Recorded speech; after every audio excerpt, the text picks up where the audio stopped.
Surat cyber સેલે ₹64.38 કરોડના APK cyber fraud કેસનો ભેદ ઉકેલી ઉત્તર પ્રદેશના કાનપુરથી 18 વર્ષીય રોહિત વિરેન્દ્રસિંહ શાક્યની ધરપકડ કરી છે। તપાસમાં સામે આવ્યું છે કે આરોપી PNB-1 સહિત 121 નકલી એપીકે ફાઇલ બનાવી ઝારખંડ સ્થિત સાયબર ગેંગને સપ્લાય કરતો। આ ફેક એપ્લિકેશન 21,672 થી વધુ મોબાઈલમાં ઇન્સ્ટોલ થઈ હતી, જેમાંથી 2,928 મોબાઈલ હેક કરી કરોડો રૂપિયાની ઓનલાઈન છેતરપિંડી આચરવામાં આવી હતી। આરોપી બેંક આરટીઓ કેવાયસી અપડેટના નામે વોટ્સએપ મારફતે એપીકે ફાઇલ મોકલી લોકોના મોબાઈલનો સંપૂર્ણ કબજો મેળવી લેતો હતો। ત્યારબાદ SMS, ફોટા અને બેન્કિંગ વિગતો ચોરી કરી ખાતામાંથી રૂપિયા ઉપાડી લેવામાં આવતા। પોલીસે જણાવ્યું કે આરોપી માત્ર ₹10 થી 15,000 પ્રતિ મહિનાના વળતરમાં સાયબર ગેંગ માટે એપીકે ફાઇલ તૈયાર કરતો હતો। સુરતના વેપારી સાથે થયેલી ₹5 લાખની ઓનલાઈન છેતરપિંડીની તપાસ દરમિયાન સમગ્ર રેકેટનો પર્દાફાશ થયો હતો। પોલીસે આરોપી પાસેથી મહત્વના ઇલેક્ટ્રોનિક પુરાવા કબજે કરી સમગ્ર નેટવર્ક સુધી પહોંચવા વધુ તપાસ શરૂ કરી છે। સમગ્ર દેશમાં સાયબર ક્રાઇમ બાબતે ખૂબ જ એક્ટિવનેસ છે। સુરત શહેર પોલીસ સાયબર ક્રાઇમ ટીમ પણ આ બાબતે ખૂબ જ એલર્ટ છે। રિસન્ટલી છેલ્લા 3 થી 4 મહિનામાં એક નવી સાયબર ક્રાઇમની મોડસ ઓપરેન્ડી અસ્તિત્વમાં આવી છે, જે મોડસ ઓપરેન્ડી એપીકે ફાઇલની છે। તમામ લોકો આ એપીકે ફાઇલ બાબતે ધીમે ધીમે હવે જાણતા થયા છે, પરંતુ હજુ પણ ઘણા બધા લોકો સમગ્ર દેશમાં એપીકે ફાઇલની સાયબર ક્રાઇમની મોડસ ઓપરેન્ડીનો ભોગ બની રહ્યા છે। આવા જ એક અરજદાર 1930 જે સાયબર ક્રાઇમનો ટોલ ફ્રી નંબર છે સમગ્ર ભારત માટે, એ 1930 ઉપર સાયબર ક્રાઇમની એક એપ્લિકેશન એમણે કરી હતી, જેમાં એમના મોબાઈલમાં PNB-1.apk પંજાબ નેશનલ બેંકના નામવાળી PNB-1.apk નામની એક ફાઇલ એમના મોબાઈલમાં વોટ્સઅપ પર મોકલવામાં આવી હતી। અને વોટ્સઅપ પર એ ફાઇલ જે એમને એપીકે ફાઇલ જે મળી હતી PNB-1.apk એમણે ક્લિક કરી હતી અને તાત્કાલિક એમનો ફોન આખો હેક થઈ ગયો હતો।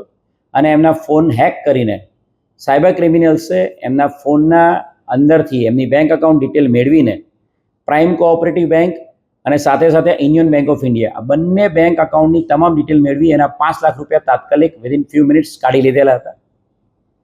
ફરિયાદી ડીસીપી સાયબર ક્રાઇમ વિશાખા જૈનને મળ્યા હતા અને ત્યારબાદ તાત્કાલિક જે પીઆઈ ટંડેલ, પીઆઈ ગામેતી, આ તમામ ઇન્સ્પેક્ટરોની ટીમો કામે લાગેલી હતી। સાયબર ક્રાઇમના ચુનિંદા અધિકારીઓ અને આપણા આઈટી કન્સલ્ટન્ટ એમણે કામે લાગેલા હતા અને સતત 10 દિવસ સુધી વર્કઆઉટ કરીને આ PNB-1.apk ફાઇલના ડેવલપર સુધી ટેકનિકલ વર્કઆઉટ કરીને પહોંચી ગયા હતા। અને ત્યારબાદ સાયબર ક્રાઇમના અધિકારીઓની એક આખી ટીમ ઉત્તર પ્રદેશ રવાના થઈ હતી અને ઉત્તર પ્રદેશ અલગ અલગ વિસ્તારોમાં તપાસ કરી કાનપુરથી આ ફાઇલ ડેવલપ કરનાર ડેવલપરને પકડી પાડવામાં આવ્યો છે। આ ડેવલપરનું નામ રોહિત વિરેન્દ્રસિંહ શાક્ય છે। આ ડેવલપરની ઉંમર ફક્ત 18 વર્ષ અને 6 મહિના છે અને એ 11મું ધોરણ પાસ છે। ડેવલપર મૂળ ઉત્તર પ્રદેશનો જ રહેવાસી છે અને આશ્ચર્યની વાત એ છે કે ફક્ત 16 વર્ષની ઉંમરથી સતત છેલ્લા 2 વર્ષથી એપીકે ફાઇલ ડેવલપ જે અલગ અલગ દેશના અલગ અલગ સાયબર ક્રિમિનલ્સને એપીકે ફાઇલનું સાયબર ક્રાઇમ એ મોડસ ઓપરેન્ડી સાયબર ક્રાઇમ કરવા માટે એપીકે ફાઇલ ડેવલપ કરી આપે છે। રોહિત વિરેન્દ્રસિંહ શાક્યા એને પકડીને લાવીને આજે ગુનો દાખલ કર્યો હતો સાયબર ક્રાઇમનો, એની ધરપકડ કરવામાં આવી છે। હાલ એની જે રિમાન્ડ દરમિયાન જે પ્રાથમિક પૂછપરછ કરી છે તો PNB-1.apk ફાઇલ છે જે એવી કુલ મળીને 121 ફાઇલો એણે અત્યાર સુધીમાં અલગ અલગ ઝારખંડના, રાજસ્થાનના, હરિયાણાના, અલગ અલગ દેશના અલગ અલગ રાજ્યોના સાયબર ક્રિમિનલ્સને આ પ્રકારની એપીકે ફાઇલો બનાવી આપેલી છે। એના પાસેથી મળેલા મોબાઈલ અને લેપટોપ એનો પણ સતત ટેકનિકલ એનાલિસિસ કરવામાં આવી રહ્યું છે સાયબર ક્રાઇમની ટીમ દ્વારા ડીસીપી વિશાખા જૈનના માર્ગદર્શનમાં। અને એના અભ્યાસથી એ અત્યારે એનાલિસિસ કરતાં એવું જાણવા મળ્યું છે કે એણે અત્યાર સુધીમાં જે તપાસમાં મળ્યું છે એ પ્રમાણે 121 એપીકે ફાઇલ ડેવલપ કરી આપેલી છે।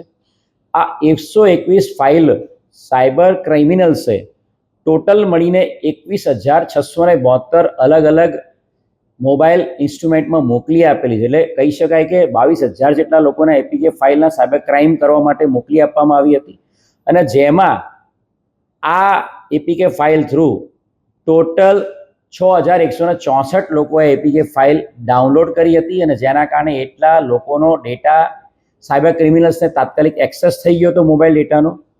કુલ મળીને 2928 લોકો આ એપીકે ફાઇલ્સ થ્રુ સાયબર ક્રાઇમનો ભોગ બન્યા છે, જેમના બેંક એકાઉન્ટમાંથી ટ્રાન્ઝેક્શનો થઈ ગયા છે, જેમના બેંક એકાઉન્ટમાંથી પૈસા ઉપાડી લેવામાં આવ્યા છે. અત્યાર સુધી તપાસમાં એ જાણવા મળ્યું છે કે કુલ મળીને આ 121 એપીકે ફાઇલ થ્રુ 54,000 બેંક ટ્રાન્ઝેક્શનો સાયબર ક્રાઇમના થયા છે. અને આ 54,000 બેંક ટ્રાન્ઝેક્શનોમાં કુલ 64,50,00,000 રૂપિયાનું સાયબર ક્રાઇમ થયેલું છે. એટલે એક ખૂબ મોટી સફળતા આ રોહિત શાક્ય, જે ઉત્તર પ્રદેશનો રહેવાસી છે, આરોપીને પકડીને, આ એપીકે ફાઇલ ડેવલપરને પકડીને ખૂબ મોટી સફળતા સાયબર ક્રાઇમના જે બદી છે એને નાબૂદ કરવામાં સાયબર ક્રાઇમ બ્રાન્ચ સુરતને મળી છે. આ એપીકે ફાઇલની જે મોડસ ઓપરેન્ડી છે એની વાત કરીએ તો અલગ અલગ દેશના સાયબર ક્રિમિનલ્સ આવા ડેવલપરોનો કોન્ટેક્ટ કરતા હોય છે. જે ડેવલપરો બે પ્રકારની ફાઇલ બનાવી આપતા હોય છે. એક એપીકે ફાઇલ જે અલગ અલગ વિક્ટિમ્સ, જે ફરિયાદીઓ છે એના મોબાઈલમાં નાખવા માટેની એક એપ્લિકેશન ડેવલપ કરી આપતા હોય છે, અને બીજી એક એમની એડમિન એપ્લિકેશન ક્રિમિનલ્સ માટે બનાવી આપતા હોય છે. જે આરોપીની પૂછપરછ કરી એમાં એની જે પૂછપરછમાં એને ખબર પડી છે અમને કે એ મંથલી સબસ્ક્રિપ્શન બેઝ ઉપર, મોબાઈલનું જે મંથલી સબસ્ક્રિપ્શન હોય, આ એપીકે ફાઇલનું મંથલી સબસ્ક્રિપ્શન બેઝ ઉપર એ ફાઇલ ડેવલપ કરી આપે છે. પહેલા મહિનાના સબસ્ક્રિપ્શનના 15,000 રૂપિયા લે છે, અને પછી દર મહિને આ ફાઇલ હજી વધારે એ લોકોને જોઈતી હોય સાયબર ક્રિમિનલ્સને, તો એ સબસ્ક્રિપ્શનના બીજા 15,000 દર મહિને લેતો હોય છે. એટલે મંથલી સબસ્ક્રિપ્શન બેઝ ઉપર એપીકે ફાઇલ ડેવલપ કરી આપે છે. એક સમય થઈ જાય પછી જે નવા સાયબર ક્રિમિનલનો કોન્ટેક્ટ કરે તો એ પ્રકારની જે પણ બેંકની એ સાયબર ક્રિમિનલ્સ અપેક્ષા રાખે છે એ પ્રકારની આરટીઓ ચાલાનની, એસબીઆઈની, પીએનબીની, પંજાબ નેશનલ બેંકની, એક્સિસ બેંકની, અમેરિકન બેંકની, એક્સપ્રેસ કાર્ડની, બિગ બાસ્કેટની, આવી અલગ અલગ, યુકો બેંક, એચએસબી બેંક, આવી અલગ અલગ ફાઇલો જે પણ સાયબર ક્રાઇમના જે ક્રિમિનલ્સ એને હુકમ કરે એ પ્રમાણે બનાવી આપતો હોય છે. એટલે હું સાયબર ક્રાઇમ સુરત બ્રાન્ચ તરફથી તમામ લોકોને નમ્ર અપીલ કરીશ કે આ એક મોડસ ઓપરેન્ડી છે. એપીકે ફાઇલ અથવા આવી કોઈપણ પ્રકારની ફાઇલ આપના મોબાઈલમાં વોટ્સઅપ મારફતે, ફેસબુક મારફતે, ટેલિગ્રામ મારફતે, ઇન્સ્ટાગ્રામ મારફતે આપના કોઈપણ અજાણી વ્યક્તિ અજાણ્યા નંબર પરથી, અજાણ્યા ઇન્સ્ટા આઈડી પરથી કે વોટ્સઅપ આઈડી પરથી કે ફેસબુક આઈડી પરથી કોઈ પણ આપણને કોઈ લિંક મોકલે છે, અથવા તો કોઈ ભ્રામક, અથવા તો તમને કોઈ નફો મળશે, અથવા તમને કોઈ ફાયદો થવાનો છે, તમે કોઈ લોટરી જીતી ગયા છો, તમારા કસ્ટમમાં કોઈ મોટો મુદ્દામાલ આવે છે, આવી કોઈ પણ પ્રકારની ફાઇલ કે કોઈ મેસેજ મળે છે તો એનાથી તમારે દૂર રહેવાનું છે. અને વધુ એક અપીલ કરીશ હું તમામ સુરત શહેરની જનતાને, આપની સાથે કોઈ પણ પ્રકારનું સાયબર ફ્રોડ થાય છે તો આપ બેઝિઝક આગળ આવો અને સાયબર ક્રાઇમ બ્રાન્ચ સુરતનો કોન્ટેક્ટ કરો. અમે પ્રયત્ન કરીશું કે આપની જે અરજી છે એ તાત્કાલિક એની એફઆઈઆર દાખલ કરવામાં આવે અને આપના ગુનામાં ડિટેલ તપાસ કરીને આરોપીને પકડી પાડવામાં આવે. ભાવેશ ઉપાધ્યાય, દ્રષ્ટિકોણ ન્યૂઝ, સુરત.